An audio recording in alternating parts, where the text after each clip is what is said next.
सर्वप्रथम समस्त ओडिशार दर्शक को मु कोटि प्रणाम। आज यात्रा धौलीर आखाड़ा पूजा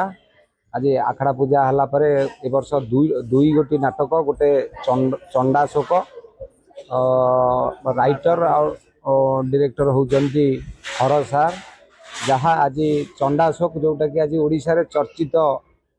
नाटे हो जाइए जोटिकी जातु चंडाशोक कथा लोक भावुं कौन हम तापर ए वर्षर गोटे किए कांदीना हाथ टेक सुपरहिट है से डायरेक्टर राइटर आमर दीपक जेना सार महेश हाजरा सार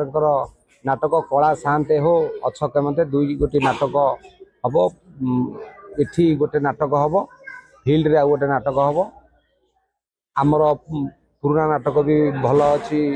से 3 गोटी नाटक रम पाखे 5 गोटी नाटक नहीं ओडिशा मार्केट को दर्शकों पाखु यात्रा धौली जीव।